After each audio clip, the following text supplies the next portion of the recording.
Welcome to the Great Birth Rebellion podcast. I'm your host, Dr. Melanie Jackson. I'm a clinical and research midwife with my PhD, and each episode I cast a critical eye over current maternity care practice by grappling with research and historical knowledge to help you get the best out of your pregnancy, birth, and postpartum journey. Welcome to today's episode of the Great Birth Rebellion podcast. I'm your host, Dr. Melanie Jackson, and today we're talking about keeping yourself safe during childbirth. Physical safety is part of it, of course, but today we're talking about keeping yourself safe from something called obstetric violence. You aren't just at risk of obstetric violence if you have a doctor. Systematic abuse is embedded into the fabric of maternity care all over the world, including wherever you are listening from today.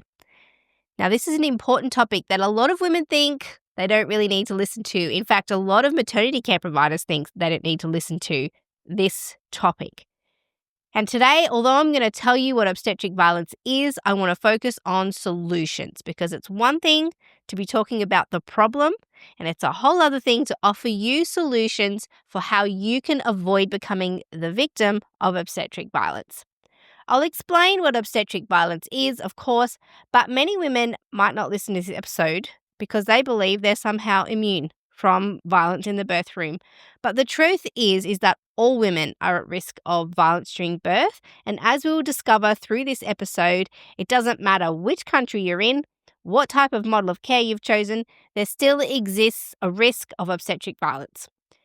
So today I'm going to help you understand what it is, identify it in the real world, what does obstetric violence look like, and give you some tips on how you can keep yourself safe during birth. In our lives as women, we are always on high alert to protect ourselves from violence. Who amongst us has not walked a little faster in parking lots and been prepared to weaponize your keys? Some of you out there have been the victims of violence in your lives, and in society, women are vulnerable. Here in Australia, 1 in 6 women are the victim of physical or sexual violence, and 1 in 4 are victims of emotional abuse. We would be foolish as women to assume that we are safe from violence in the birth space. We are never truly safe as women in the world due to the power imbalances that are foundational in society, and these power imbalances carry through into the birth room. Now, I'm not saying this to scare you. I'm saying this to prepare you. You can keep yourself safe, but we have to name it to tame it, and today we are naming and explaining obstetric violence. Now, obstetric violence is no doubt an uncomfortable topic, but pretending it doesn't exist across both low, middle, and high-income countries alike puts you at risk of becoming a victim. And if you're a care provider listening and argue against the terminology and the existence of obstetric violence, then you are part of the problem. So this episode is about equipping you to identify and understand obstetric violence, and I'm going to offer you some strategies for how you can keep yourself safe from it. So this is one for your partner as well. If your partner is coming to your birth with you, if they're in a position to advocate for you, they also need to know how to identify obstetric violence so that they can call it out and protect you from it. So consider sharing this episode with whoever is coming with you into the birth space. Now, of course, in this one episode, we cannot cover all of the issues around obstetric violence. We're going to have a broad topic discussion. And as with all the Great Birth Rebellion podcast episodes, if you're on the mailing list, you'll be sent out a link each week to the podcast resource folder, which has all of the resources and references that we use to create every single podcast episode. So if you would like to see and read the research that I used to create this episode, I'll invite you to join the mailing list at melaniethemidwife.com. The link is in the show notes. Okay, let's get started on understanding obstetric violence and how to protect yourself from it during childbirth. So let's explore exactly what it is. What is obstetric violence? The truth is that the definition and wording of obstetric violence is highly contentious. There are members of the maternity care community who don't appreciate the terminology of obstetric violence, and they feel that this word is too aggressive and strong, and that using this terminology might be interpreted as a deliberate act of violence perpetrated by healthcare providers. And people don't like the idea that they're being blamed for deliberate violence against women. But proponents of this argument suggest that words like obstetric mistreatment might be a better way to describe it, because mistreatment encapsulates systematic issues, lack of training, or misunderstandings rather than intentional violence. So there are some clinicians who will suggest that obstetric violence is not a terminology that should be used, and they potentially also don't believe that clinicians are intentionally violent against women. Some people believe that obstetric mistreatment is a more comprehensive term because it encompasses a broader range of behaviours and actions, and the word mistreatment is more general and refers to abuse, harm, or control exerted over another person, which includes things such as non-consensual medical procedures, verbal abuse, disrespect, discrimination and stigmatization, or neglect. I mean, if you're looking at those words and thinking that's just obstetric mistreatment, I think potentially we've got a misunderstanding as well. Things like abuse, harm, or control over another person sound violent, as are non-consensual medical procedures, which we all know as clinicians. If you do a medical procedure without the consent of a woman, it's considered assault, which is violence. Honestly, I have an issue with any care provider, though, who is trying to control the conversation about what we can describe as violent or not. I think that the choice about what to call violence, abuse, or mistreatment from the hands of maternity care providers, including myself, I think this should be the women and families themselves, and the victims should be the ones to decide the terminology, not the perpetrators. So we can all, as care providers and policy writers and researchers, sit around and discuss what exactly obstetric violence is, but perhaps the victims of mistreatment by maternity care providers should be the ones to be offering up the definition that they believe should be applied to it. The victims, not the perpetrators, should be defining this.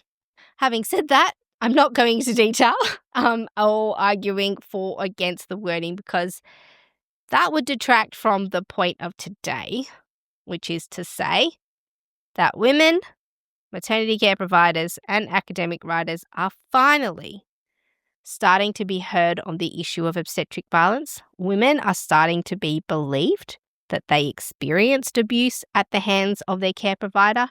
So I'm not going to spend this episode arguing for or against particular wording. And of course, I'm not accusing all maternity care providers of violence.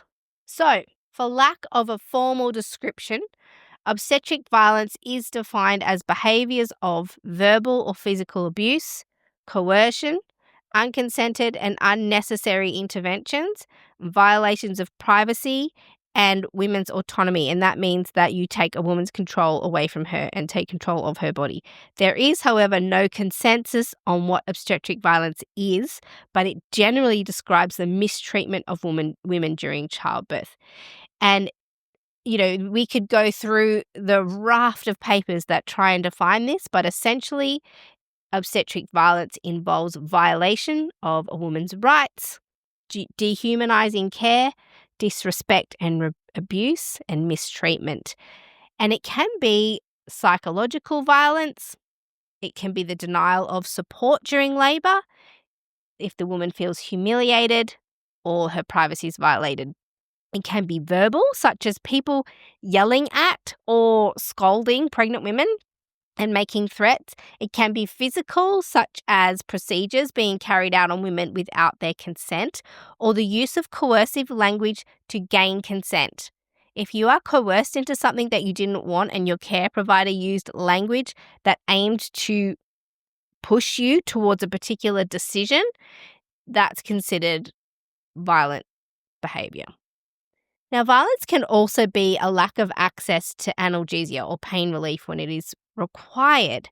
And if you're a care provider, you've all seen this. You've all seen women receive medical procedures without adequate pain relief. You might not realize it because it's become so culturally acceptable and so embedded in what we expect to see at work.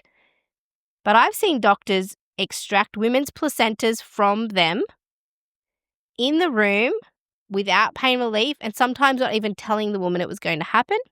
I've seen a midwife complete a perineal repair without effective analgesia with partial analgesia and just continued with the repair. I've seen women who have had perineal checks on severe degree tears and the clinician was very rough and encouraged the woman to just tolerate it and get through it instead of offering pain relief. Clinicians frequently perform painful, unnecessary fundal robbing, even in the absence of any vaginal bleeding. So these are just some of the things that I've seen, and I've barely even enter hospital services these days as a home birth midwife. But I can remember times where I've seen women expected to tolerate management of their birth, medical management of their birth, and clinical procedures without adequate pain relief and told to just suck it up in a way. Now, although there is no international accepted definition of obstetric violence, women and care providers know that women are not being treated right in birth, but we're still working out what to call it. So for now, obstetric violence is our terminology. And it's important to get that right because that allows us to have a global conversation about what is happening to women in childbirth. So far, obstetric violence is the wording that's been taken up most frequently. So depending on where you are in the world, obstetric violence manifests differently and it looks different. So let's explore what obstetric violence is around the world. And this study that I'm looking at now is from 2025. It was recently released. It's an Australian study by Australian researchers, all who I know and respect in their fields. And it's called Maternity Care Providers' Perspectives and Experiences of Obstetric Violence in Low, Middle and High-Income Countries.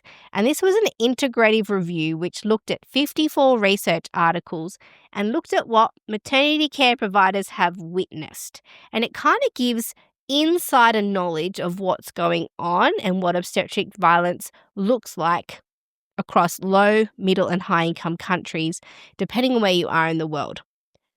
So, for example, in some countries, hitting, slapping, pinching, and rough handling of women and yelling at them is a normalized part of care during birth.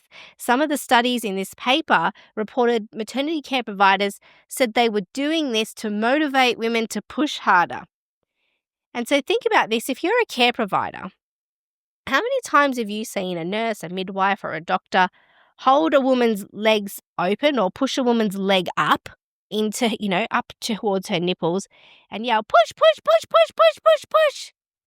I mean, you did just take control of her body, whether or not you asked her or not, I don't know, and start yelling at her. It happens all the time. But because we haven't called it out and it's normalized, this is what we're told to do. I was told to do this as a student. Grab that leg and tell her to push. She's having a baby. So what are we going to do? Manipulate her body and yell at her to push without asking what she wants? We've normalized it, but shouting or yelling or pulling on women's legs or opening them without asking is considered a form of obstetric violence. And it's not appropriate in day-to-day life, and it's not appropriate at birth. So we might not recognize it as violence from our perspective as maternity care providers, but how women experience it is a different story. And women who participated in my PhD research described this kind of thing happening to them and explained things like being held down or their legs being held open, or during a vaginal examination, the doctor refusing to stop even though they asked them to stop. This is not just mistreatment or unconsented medical procedures. These are examples of obstetric violence. And you might be sitting there listening to this as a care provider and think, whoa, actually, I do often put my hands on women without asking, manipulate their body, yell at them sometimes. I've heard midwives yell at women. Women are like saying, I'm trying. And the midwife yelled back, no, you're not. I mean, at the time it was shocking, but these are examples of real life things. And whether or not you're out there thinking, yep, that's violent or not, women are experiencing it as mistreatment and or violence. And I want to note here that although the terminology says obstetric violence, any maternity care provider, a nurse, obstetrician, midwife, anaesthetist, pediatrician, could be the perpetrator. Don't let the words fool you. This is not isolated to obstetricians. And the other thing to note is that depending on where you live in low, middle, or high income countries, violence looks different. So in this 2025 paper that I'm working from, it explains that in low to middle income countries, the violence looks more overt or obvious. So some lower income countries have an acknowledged culture of physical or verbal violence against women, as I explained earlier with the hitting and slapping and pinching. And some countries have come to understand that during childbirth, women may be hit and yelled at as part of the usual care, and the clinicians and to a degree the women have come to accept it. However, studies from the higher income countries, they noted that the violence against women was more covert or more hidden. It was less obvious. And for this reason, it's harder to name it and identify that it's happening in higher income countries. And that's contributed to the perception that violence during birth doesn't happen here. That's for the lower middle income countries. But the current research that's emerging over the last 10 years, at least, it's showing differently. And so while some violence may be obvious, yelling, hitting, these kinds of things, doing things to women that they said no to, or not giving adequate pain relief during procedures, it's clear violence. However, what the research is saying is in the higher income countries, it's harder to define and describe what violence looks like. And there is one paper in the resource folder for the podcast, if you're on the mailing list, and you've got access to that. And it pulled data from many studies to try and answer the question of how prevalent or how common is obstetric violence in high-income countries. And the authors said that our findings are concerning as physical, verbal, and psychosocial obstetric violence were all found to be highly prevalent in high-income countries. In this paper, they report overall, when they pulled the data together for high-income countries, that 45.3% of births included one or more forms of violence against women. 45.3% of births included one or more forms of violence against women when they pulled the research data for high-income countries. That's almost 1 in 2. And I wish this was inaccurate, but when you look at that paper and see what they've included as the violent actions, I think that number feels accurate. But I'll encourage you to go and read the paper if it's of interest to you. I don't want to focus too heavily on how common it is because I want to get to some solutions. But the paper is called Prevalence of Obstetric Violence in High-Income Countries, a systematic review of mixed studies and meta-analysis of quantitative studies. And that's in the resource folder. You can click through in the show notes to get access to that. So you might be wondering, why do maternity care providers perpetrate violence against women? Aren't they supposed to be looking after us? So in this paper from 2025 that I've been speaking through, it's explained that some clinicians will justify their behaviour because they believe they're acting in the best interest of the baby and trying to help the woman. But that doesn't really excuse abusive behaviours. So obstetric violence includes verbal assaults and threats like, you can't push your baby out in the next few contractions, I'm going to give you an episiotomy. Or insulting the woman, threatening her, intimidating language, all of that is counted. And this can be more common in low-income countries, but women around the world aren't immune to this. And I've witnessed the behaviour firsthand, particularly for women who are non-compliant or are difficult. Now, for those women who want to question their care provider or decline care, you might be labelled as non-compliant or difficult, and these women are more at risk of being verbally abused or called names or treated differently in an effort to try and elicit some compliance or punish them. And that speaks to the fact that obstetric violence is rooted in a power imbalance and a struggle for power. And whatever you call it, obstetric violence or obstetric mistreatment, there is acknowledgement from women, maternity care providers, and academic researchers that when you have a baby, there is a risk that you'll be abused by your maternity care provider. And you need to know that. And your support team need to know that too, because the story that you are safe in birth is not true. You are at risk of mistreatment, and this is an additional risk on top of whichever complications might be presented to you in childbirth. And I'm not saying this to scare you. I'm saying this to prepare you. If the behaviors of your care provider don't feel right to you and you feel violated and mistreated, you might be experiencing obstetric violence, and your support team need to protect you from that. You might not be able to expect protection from the other staff members because the violent behaviors are sometimes normalized within facilities and the staff are desensitized, or they don't have the courage to call it out. There is a lot of incidental trauma that goes on for care providers around that witness women being abused in childbirth and they feel powerless to do anything about it. And that is a whole other discussion. There is a raft of research about what witnessing obstetric abuse does to care providers in the workplace. And that's a topic for another day. So one of the roots of obstetric violence is to try and elicit compliance. And so another example of violence is to withhold care from women or neglect them until they comply.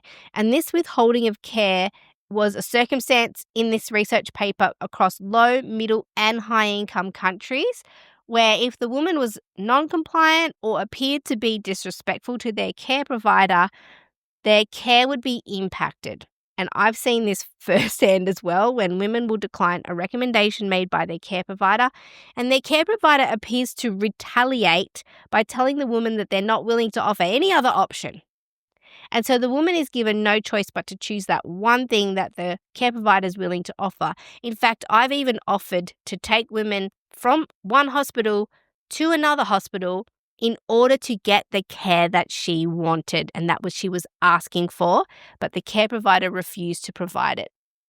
Now, this is defined as violent because it manipulates and forces the woman to choose something that they didn't want to do.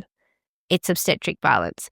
And the other thing to be aware of is that anything that makes you vulnerable puts you at an increased risk of experiencing violence and mistreatment. So studies have shown that if you are socially marginalized, women who are impoverished or living in poverty, women who suffer from mental illness, if you're overweight, if you speak a different language to the venue that you're at, teens, women of color, they're all more likely to be victims of violent behavior.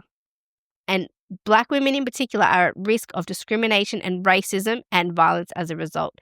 So this highlights that a foundational cause of obstetric violence is the power imbalance and the intention to maintain a power imbalance and maintain authority over women in the birth space.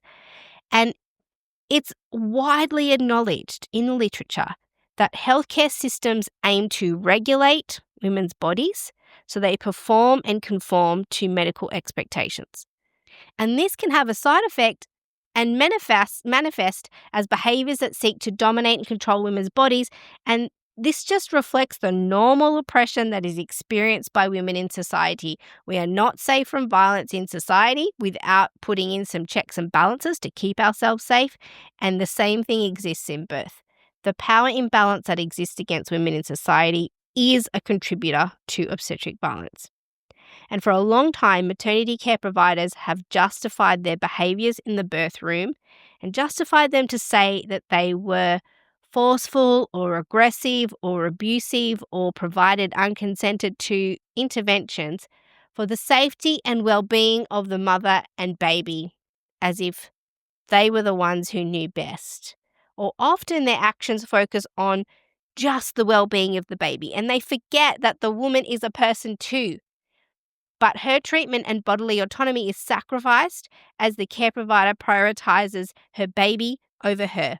It appears to be well-intentioned. However, the impact is that the woman is perpetrated against. And I can understand that way of thinking. And some women will want this. Some women will be prepared to sacrifice their own well-being in favor of their baby. But that has to be the choice of the woman and not enforced upon her by her care provider. And I can hear you thinking out there, like, what type of mother would put herself above her baby? Well, the truth of that is that the shaming of women for not sacrificing themselves on the altar of motherhood is an outdated way of defining good motherhood. The priority in modern society is both the woman and the baby, not one over the other. And in fact, the priority in lower resource communities is often to prioritize the woman over the baby. What good are we to our children as mothers if we are incapable of caring for them due to our own injuries and poor health?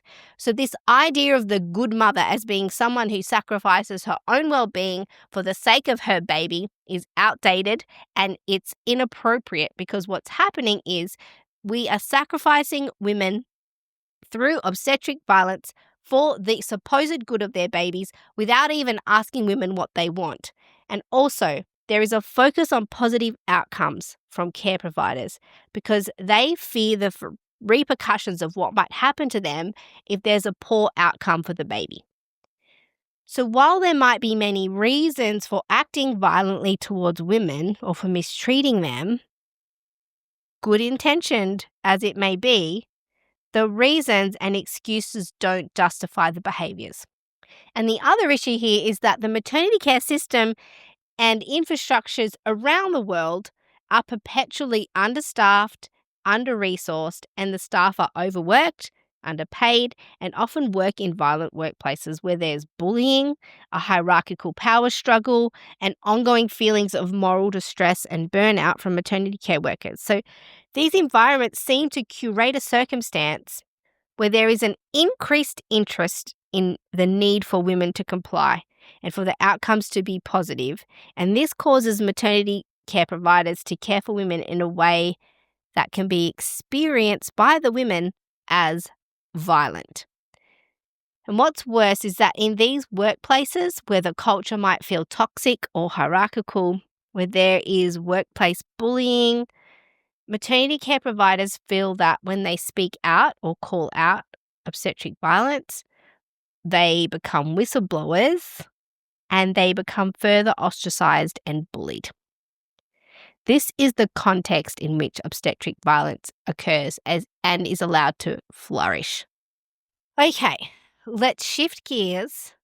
We've had a look at what obstetric violence and obstetric mistreatment could be. We know from some current research that a high number of women are exposed to violence during birth, with one paper suggesting that it's as high as 43.5% if we pooled the research for high-income countries together. And we know the reasons for this violence are multifactorial, and the solutions to workplace issues need to be attended to by maternity care services. But how can you, the woman, or if you're listening as a partner or support person, how can you keep yourself safe and avoid becoming the victim of obstetric violence? There are some things that you can do to reduce the chances of you becoming a victim. So let's have a look at those. So firstly, the opposite to violent and disrespectful care is respectful maternity care. And the most respectful maternity care, generally, is delivered to women in continuity of care models where you know your care provider. And this is because you have a relationship, and that relationship is somewhat protective against violence and disrespectful treatment. Of course, not all the time. But you are much safer with a clinician that you know and with whom you have a relationship than with whoever you happen to meet on the day. And we saw the results of that. This was expressed in the BEST study, which was run by Dr. Hazel Keetle and her team. So if you can get access to a continuity of care model with a known care provider, and I know this is not accessible to everybody, but if you can access that, you reduce your chances of being exposed to obstetric violence purely because you've got a relationship with that care provider, and that increases the chances that they will treat you respectfully. Number 2 is to have a support team around you. So I'm talking about the people who you have around you for your birth, your partner, maybe a robust friend, a doula, whoever you're taking, that they are vigilant and ready to support and defend you, and that they understand that obstetric violence is a possibility. I would suggest having them listen to this podcast and remind them that any parts of care that intuitively don't feel right. Sometimes you don't really know, why don't I feel good about this? That's your intuition telling you something's not right here. And this is what we were talking about earlier, the overt versus covert obstetric violence. In higher income countries, the violence feels more covert. It's more hidden and maybe subtle and more coercive. So we sometimes have to tap into our intuition to fully understand what's going on. But if you're not being listened to, if someone is yelling or using coercive language or disrespectful language to you, or where your pain relief is not adequate where you feel you need it to be, or where something is done to you without your consent, your care team needs to acknowledge that during labor you are vulnerable and that you're unable to defend yourself. They're going to need to step up and be hypervigilant, be willing to identify and name and put a stop to behaviors that feel violent or disrespectful. Now, thirdly, choose a birthplace that you have researched well, so you know what to expect. So there is less chance of obstetric violence at a home birth, for example. But really, any setting where you're being cared for by a known care provider improves your chances of a respectful birth experience. So do some research about your local services and about the services that are available to you or the one you've chosen. So what are women saying about that facility? Is there some online commentary that might indicate that you are in more danger at one facility over another? Is there a particular obstetrician or a particular midwife who has a reputation for being a little bit more aggressive in their behaviours? Women and people talk, and the hospitals and birth facilities will get reputations within the community. And sometimes there are particular clinicians within those facilities that have a reputation for giving disrespectful or violent care. And if you're a care provider out there listening, you know which ones they are in your facility. You might see that the midwives in that facility or other care providers will be there trying to protect you from them, or they'll give you a warning. So my suggestion is to carefully research the reputation and the place and birth in which you've chosen, specific to you. So your local hospital, if that's where you're going, search for people's feedback, for commentary on it, just to see what you might be in for. You might find that your facility has a great reputation, in which case you might be able to tell your support team that they can stand down and be less hypervigilant, but you might be at a place that has a reputation for being particularly aggressive, in which case you know how to prepare. Now, number 4, if you are in a scenario where you feel like violence is being perpetrated against you, if you feel unsafe, say so and ask the person to leave. We have to name it to tame it, or name it to shame it. You don't have to accept abusive care providers. If they won't leave, you can escalate your language. I don't feel safe around you. Find somebody else to look after me. Stop yelling at me. I don't like it. I do not consent. Don't do that. This is also where your care team comes in. You might not be in a position to be that forceful with your language, but your care team may need to be. And a quick note here.